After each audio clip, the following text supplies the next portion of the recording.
Original post, September 1, 2014. This is kind of a long story, but I am 19, and want to leave my job and go find a new one I can do part-time so I can finish school. My boss is okay with me leaving, but the problem is that he won't be able to support me anymore if I do, which means I will lose everything I own, and now I don't really know where to turn. I started here when I was 16. A guy I knew got a big suite in the hotel, which is one of the nicest ones in Dallas. We had a party here. We were drinking and it got out of control. People threw up in the room and caused a lot of damage around the hotel, and stole a bunch of things. The next morning, I woke up to the manager and security yelling at me. My friends were all gone but left me sleeping. The manager took me to his office, and I was crying and begged him not to call the police, so he said I could start coming in after school and helping them clean rooms and do dishes in the kitchen to work off the money from all the damage, and he wouldn't call the police. After a few weeks, I told him I couldn't anymore because my parents wouldn't drive me since I wasn't bringing home any money to save, and they said he was taking advantage of me. But I just didn't want to tell them I was working to pay off the debt, and I didn't listen because I know they didn't know the full story. So, he bought me a used bike to use and said he wanted me there every day until the damage was all paid plus the bike. Over the next couple months, he got more and more demanding, and every time I asked how much more work I had to do, he always just said he'll tell me when I'm finished, and if I don't want to he can just call the police. So, I just kept working and doing what he said. He changed my hours to 4 to 12 every night, and it was affecting my schoolwork. He is a nice guy and didn't want my grades to suffer, and I always had to bring him my report cards, but he said do not drop out. But when I turned 18 I stopped going to school and just slept in the day. When he found out, he said I had to be here pretty much all day if I'm not going to be in school, which I hate because I don't really have any time for friends or my girlfriend. Then things got rocky with the rents, and I said I wanted to leave, in my boss's house sitting for a family that lives in India. It has been great except a couple months per year I have to move out because they are coming home. They don't know that I live there for the rest of the time. It's not all bad because I have lived comfortably. He lets me take home food from the hotel that is left over from the very upscale restaurant, and the house I live in is really nice, and if there are books or other things in the gift shop that no one buys, sometimes he lets me take those too. Still, I have told him several times that I want to be paid, but he always says I owe him and will not tell me how much the damage was or how much I have worked off. I know the statute of limitations is 3 years, and after that, he can't press charges against me. So yesterday was 3 years exactly, and I told him that I know he can't have me arrested anymore and that I want to quit. He said that's okay, but he bought my bike, all the good-looking clothes I have, and all the essentials I needed since I was 16. Now he's saying if I don't work for him anymore I can't live in the house, and I have to give back all the things he bought for me to use during my job. He has gotten me a lot of things, but I have seriously no money, so there's no way I can leave the job. When I need something, I just ask him, and if I'm doing well at work he will buy it for me. So, I don't even know where to start to rebuild my life after this place. Are there resources for cases like this? Is there a way to make him let me keep everything until I am on my own feet? Thank you, Reddit. Edit, Monday morning. Wow, I am so overwhelmed to look again this morning and see all the responses. I can't believe how much bigger a deal this is than I realized. I know from an outsider's perspective how crazy this must look, but it was just so easy to fall into this thing and hard to get away from. I called 2 law offices today and both were closed, but I did the contact form, so hopefully they will call me back. I also tried the police, but they said it sounds like a civil issue and said I should contact a lawyer also. I told them what you guys said, that he was basically using me as a slave, but they said unless he was physically detaining me against my will that it's nothing they can help with. Thank you so much for all the help.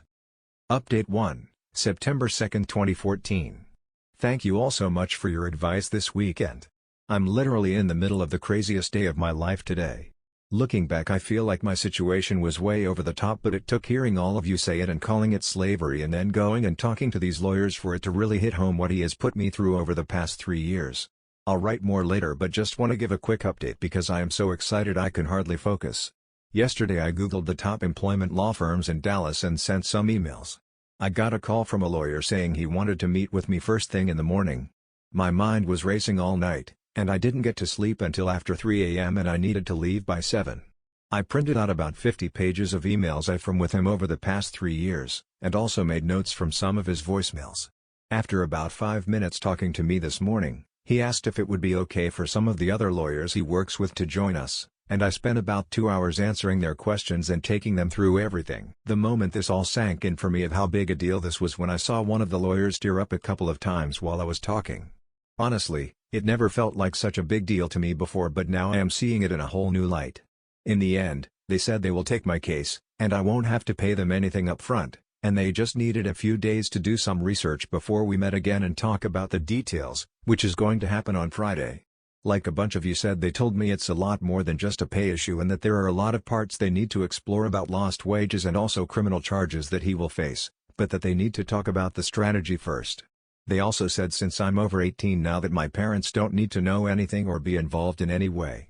When we were finishing, the main lawyer I was talking to asked what I was doing the rest of the day. I told him I thought I was going to play it cool until we actually sued him and I would go to work after this. I called in sick this morning and said I would be in after lunch. He said, "Will you excuse us for just a minute?" And they went in another office to talk for a few minutes. When they came back out, they asked me if I want to stop working at this job and get out from under this guy. I said yes, so he said to go home and pack my things and they're going to make arrangements for me this afternoon. He said I was never going to work there again and should not answer any calls or messages from them ever again. So, I've been home now for a few hours packing and then I got this email from their office. X. It was a pleasure meeting you this morning. X asked me to get in touch to share details of the accommodations we would like to provide as well as some logistical information in advance of your Friday meeting. We've made a 30-day reservation for you at X, which is closer to our offices and X. I've attached a copy of your reservation confirmation. Please note that it has been paid in full. X from our office will be in touch around 4 this afternoon to check in on how things are going and coordinate with you on getting your things out of the house and into the hotel. She will also provide you with some spending money for any immediate essentials and get you set up with an UberX account to make transportation to our offices a little easier next time. Although we hope to represent you in these matters, we are providing these accommodations at no cost, and with no obligation on your part. This is intended to help bring a more immediate stability to your living situation so you can focus on the next steps in your life. Thank you again for getting in touch with us. We look forward to seeing you again soon. Warm regards. X. I'm assuming if they are willing to do all this for me and spend all this money, they think they are going to make a lot of money from this. Which probably I am also going to come out well. So, I am beyond thrilled with how this is turning out so far and want to work with them. I still have a ton to pack and just wasted an hour on the internet, but I'm going to get back to it now. Thank you all so much for pointing me in the right direction. Update 2, December 12, 2016. I posted here a couple years ago when I was stuck working for someone who threatened to have me arrested over some room damage my friends caused. Sorry I can't find the post, but some of you may remember. A lot has changed since then and the advice I got from all of you has been such a big part of it that I have thought about this frequently and wanted to come back and write something to update you. The firm I hired was the best thing I could ever have hoped for. They got me out from under his thumb immediately and helped me get back on my own feet without having to be under my boss, my parents, or anyone else. During the days after that, I basically lived in their offices for a few months when this started, since we were going through 1,000 emails and voice messages talking about the context behind them all and trying to make a long timeline of events and tell them everything that ever happened with him. It was so emotionally draining, but their team was very supportive and helped me get through the hard times. When it was all laid out in front of me, the guilt over what I did to my life really took hold. How could I be so stupid? It's so obvious what he was doing. Simple math said that none of this made sense, but I just didn't see it. I think part of it was because of my parents and not wanting to listen to them so much that I decided they had to be wrong when they tried to get me to stop. My lawyers started talking to my boss and his lawyer and the hotel chain's executives and also to the police, and they said there were also some issues that made it possibly a federal crime. None of that registered with me how serious it was. But once that happened and I thought things were going to be okay, he came to the hotel I was staying in. Yes, he actually followed me from my lawyer's office one day, and that's how he found out where I was staying, and came to the door yelling at me about how he gave me everything and did everything for me and that this is going to ruin him and his family, and showing me pictures of his kids who he said would starve without him to put food on the table, telling me I blew this all out of proportion and that my lawyers were going to bankrupt his family and put him in prison for life. They never said anything to me about that and I didn't want his family to suffer so much, but he was also being really mean. He had never yelled at me like this before, and even though he never hurt me in the past, this time I actually was scared. I texted my lawyer to see what I should do, and they came immediately with the police and they arrested him immediately, and got me a restraining order. A few days later my mom and lawyer came over while I was taking a nap and woke me up and told me he killed himself. I have never felt as bad as I did at that moment. It's a feeling I wouldn't wish on anyone. Just a sick feeling in my stomach and my whole body felt numb and I felt like it was a bad dream I could wake up from, except I couldn't. I had a mental breakdown and spent 2 months in the hospital thinking about all the things he said to me about his family and about me overblowing this, and it made me question everything again. My lawyers said they would handle as much of this as they could without me and just come to me when they had something important they needed my input for. My parents also came back into the picture and were very supportive and were helping more than I ever expected. I asked my mom to bring a printout of all the comments from my first post, and that helped me a lot. I read over them every day, just to remind myself that what he did was not okay and that I was right to get help. The most apologetic person was someone from the hotel chain. They said it was a privately owned and managed hotel, so my boss didn't even work for them, but they still wanted to make sure I was okay. In the first comments, you guys were saying I should be owed at least $30,000. Well, the hotel chain itself paid me more than that just for agreeing that they were not responsible for what he did. Lawyers said it was a generous offer they didn't even have to make, and that the person I talked to genuinely felt sick over my situation and wanted to do the right thing, so they told me I should take it and that there was a lot more coming from the franchisee, which actually owns dozens of hotels, but not all from this chain. The franchisee was very defensive at first, but a big turning point was when they realized that one of the managers who was over the hotels in Dallas was actually a guy I saw all the time and who my boss had told the story of me working there, and we talked about it once and he told me he hoped I worked it off soon and wished me good luck. But he knew I had been there for years, and he was also the one who approved our budgets, so he knew they were not paying me. My lawyers were very smart to find this out, and when they did, the franchisee wanted to settle. It was a big settlement. My lawyers got a third. They said it's one of the biggest any of them has ever seen for this kind of case, but they said it was fully warranted. I have enough to live on for a very long time and can also finish my education in hotel management, and will have enough left over to start a hotel after if I still want to do that. It has been a blessing, but I also didn't realize how incredibly hard it is. I never told anyone about the settlement, but people found out. Everyone comes out of the woodwork and suddenly wants to be my friend again, so the hardest thing is by far trying to figure out who I want to be friends with and who I don't. Little awkward things like you go to dinner with a small group and people look at you like they expect you to pay for everyone just because you got a big payout. Guess who even had the balls to call me? The friends I was with all those years ago who left me in that hotel room, and my girlfriend who I tried to protect from her parents and didn't reveal their names so her Bible thumper parents wouldn't find out she was bi. It hurt a lot to hear from them after all these years. Very upsetting. Pretty much the only people I really trust now are the people who stuck with me before. But I do have a financial manager now who makes sure I'm being smart with my money and tells me how much I should use for different things I want to do. So that's my story, and now I'm going to school part-time and also doing a lot of outdoor sports and also got into cooking. Little things like having time for hobbies and fun are a big change for me, and I still feel like it's some new life I'm getting used to.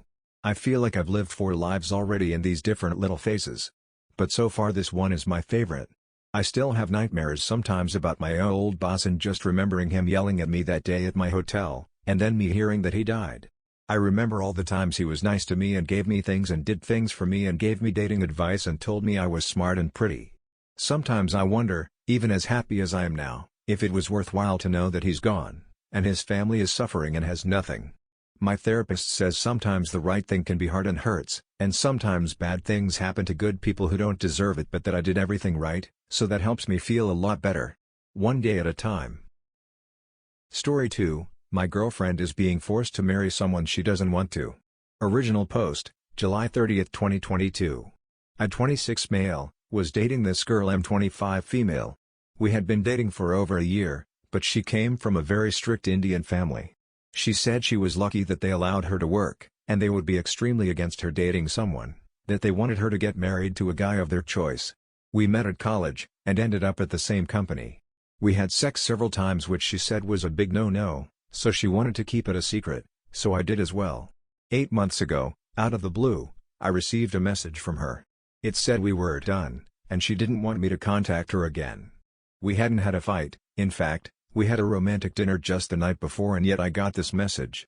I called her several times, sent her texts and everything. I even planned to go to her house to talk to her but decided against it due to her family. I even tried calling some friends of hers, but they just said she had ghosted them too. I was heartbroken, and after 2 months, I decided to get back out there, but just couldn't find someone with that same spark. I had basically given up on dating and started focusing on my career, and I recently even landed a very high-paying job. I was happy, yet lonely. 3 days ago, I got a message from one of her friends. She said Em was at her place and had been there for nearly a week, and she was asking to meet me. I was hesitant and asked her if she was playing a cruel joke on me after the way we broke up, to which the friend broke down crying to my surprise, and said she couldn't explain over the phone. I went there and sure enough, Em was sitting there. She looked thinner, a bit paler, and very, very sad. She saw me, started crying, and hugged me, and then we sat down to talk. She said her family had seen us together, and when she went home that night she was yelled at. She lives in a big joint family, so her parents, grandmom, 3 uncles and aunts, and about 13 cousins live under the same roof. She said they took away her phone, and prevented her from going to work or contacting anyone. She said they had pressured her into telling them how far our relationship had gone, and when it was revealed that she wasn't a virgin, her family went berserk. They shifted her to their rural village and arranged her marriage with a family friend who was 65, and when she tried to refuse, they threatened to kill her. She said she played along for a month, and that a week or so ago the marriage date was decided to be in September. She said she told her family she wanted to spend time with her to-be husband and managed to slip away, after which she took a train to get back here. I had moved to a bigger house and wasn't on any social media, so she didn't know where I was and went to her friend. She stayed there for a few days, resting and crying, worried her family would find her before asking to meet me. I have no idea what to do here and how to proceed.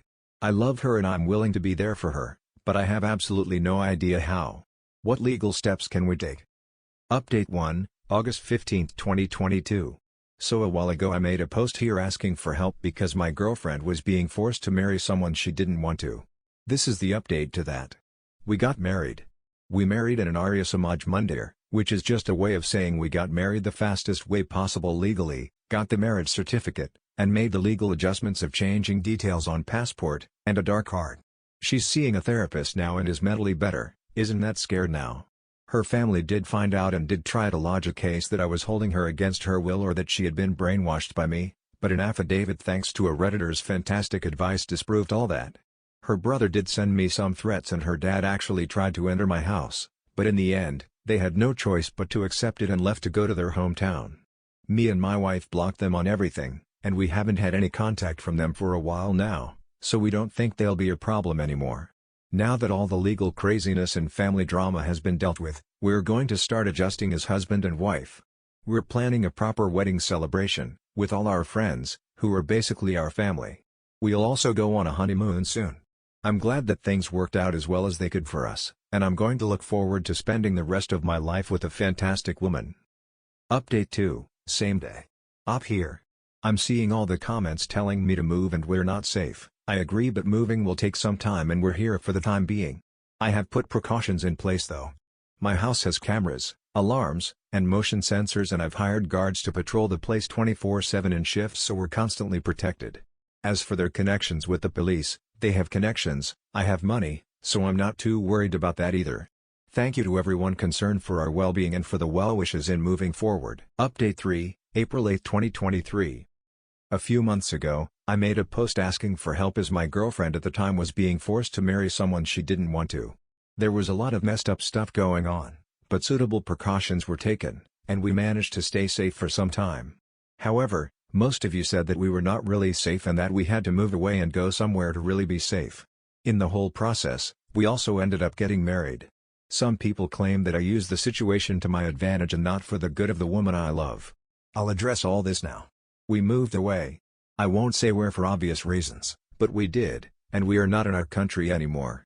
We have settled down in this new place nicely and already made new friends, while keeping in contact with the old ones.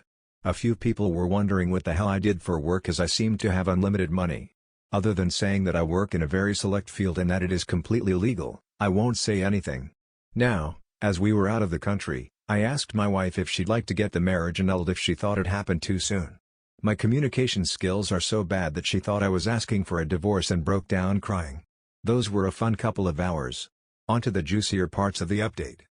Her family called up some of my friends and asked where we were. They responded with a simple "I don't know," and they didn't at the time. One of my wife's cousins attacked someone I knew and ended up with a beating he'll never forget. Kids, it's never a good idea to attack someone who walks around with 3 bodyguards. Now, as I like to make everything about myself, how am I holding up? I have a nice house, several friends, a lot of money, and a million other blessings that I'm lucky to have, but one shines above all these. I'm married to the most beautiful woman I've ever laid eyes on. Her old energy has returned, Her happiness is back and she's breathtakingly beautiful, in every single way possible. I'm married to an absolute bombshell, not just in looks but also in personality, wow. So yes, I'd say I'm doing pretty well too. It took some time to get settled in, but still happened relatively quickly. The overall mood is pretty good now. We had some paranoia initially, we thought we saw some of her family members in the new place, but it was all a false alarm. I've still put every security measure I could think of in our house, and I truly think we're safe now.